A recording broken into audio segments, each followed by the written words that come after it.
So you know how like a really common symptom is that whatever's going on inside our bodies gets to the extreme point and we can't walk very far and we just can't walk up and down stairs. It's the cardiovascular bit, I guess. Yeah, and I know that in Peru that you were able to walk upstairs. Is that right? Yeah, like there's a lot of stairs in Cusco in Peru. Right. And I always wondered how you worked out there that you could just do it again, because I assume that you were sort of trying to avoid stairs before you got there. And Absolutely. then, yeah. Is I that okay if I definitely, ask? yeah, the thing is that in the beginning, everyone is avoiding stairs in Cusco because everyone is suffering from the altitude. All tourists are really out of breath. So I remember there's this one set of stairs that goes from the city center to San Blas to the upper part. And it's like, that's a huge hill to climb for tourists who just get to Cusco. And so, Right. but everyone is going up and taking breaks. There are these Oh, tourist shops on the side, and so sometimes you just enter a shop because you want to take a break, or you just stand there breathing, and other people are as well, like standing there breathing, because it's more a breathing thing, I think, than a muscle ache thing.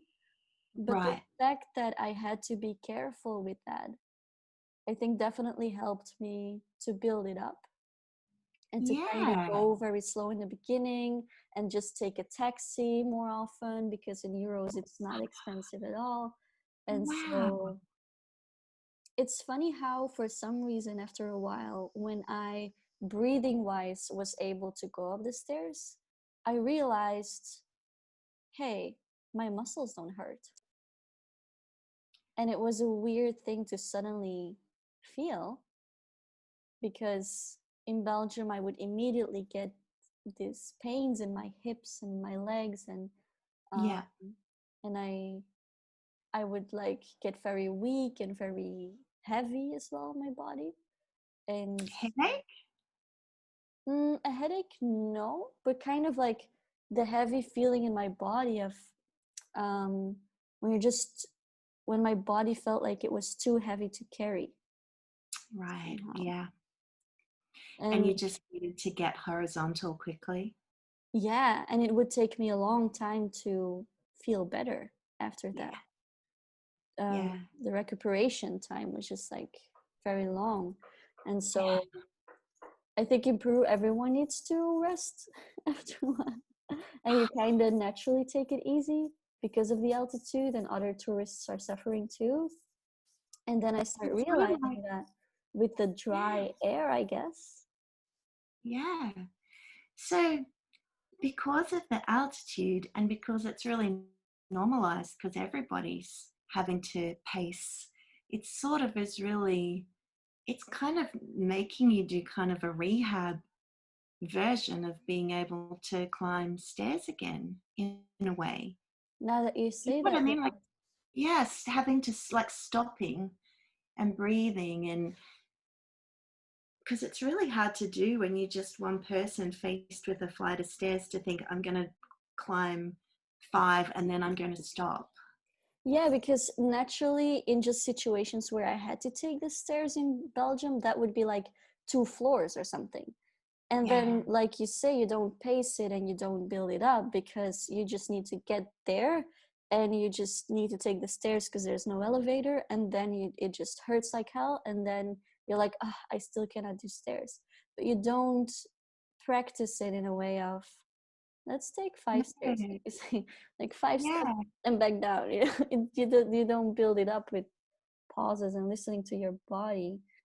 And I think we all had to listen to our body somehow in Cusco because you don't want to faint, you don't want to get altitude Yeah. sickness, and yeah, everyone's And nobody knew that you were different in any way. oh, You were just a girl from Belgium, yeah, and taking your time like everyone else. I was like, you know what? I'm not gonna tell anyone. Yeah. I Everyone's really taking get it that easy now. anyway. Yeah, I really get that. I was really tired of trying to explain and trying to explain and then not being able to explain or not being able to have people understand you. So it was so hard when you're just trying and you want someone to understand you, but you see that they don't. And that was so important to me somehow, because I didn't want people to think bad of me, think that I was acting, think that it wasn't real. I hated that. And then so after a while I was like, you know what, this is my secret. Nobody needs to know. If I feel like my body cannot do something, I will just say no, I can't, period. Yeah. And No I know my excuses. body, no excuses, no saying like, oh, I can't because my body, this or that. Yeah. And then people don't understand. They say like, hey, but I saw you dancing that day and now you cannot go to the Christmas market. I'm like, no, because the slow pace of walking and standing and watching every product there is, that kills my legs, but dancing is fine. So how do you explain Yes. that stuff to people, right? Oh, exactly. Exactly. And it's just that re-traumatizing all the time because you're trying so hard to explain. It is very clear that 99% of people are just not getting it and you're not making any sense to them. And they're just not really even hiding the fact that they don't believe you. Exactly, not even trying to just nod and understand, but just really clearly like. And I don't know if it's the best strategy actually to keep it a secret. For me it Yeah. worked. But then now when I tell people, now when I wrote these posts about my journey, about fibromyalgia and how it got better in Peru, Yeah. many people from Peru, they're like, Maya, I had no idea. I was shocked Ah, when I read that. I had no idea. like their beautiful culture that like allowed you to not have to explain yourself and why you weren't exactly the same as everyone, you No. know? And I didn't do crazy hikes, but many people don't do that because of the altitude. And I just, to Machu Picchu, I just took the train and the bus, and nobody asks questions because so many people do it.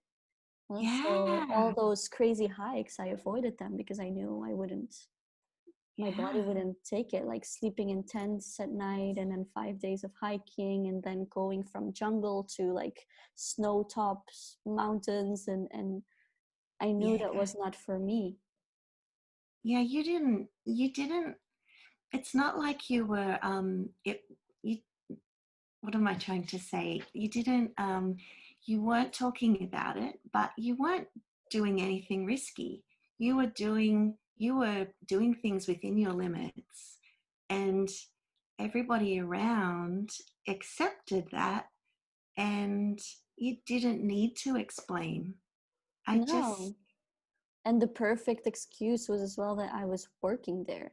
So I wasn't like one of the backpackers who, when a group of other travelers in the hostel say, hey, you join us to this trip? Oh, yeah, let's do this.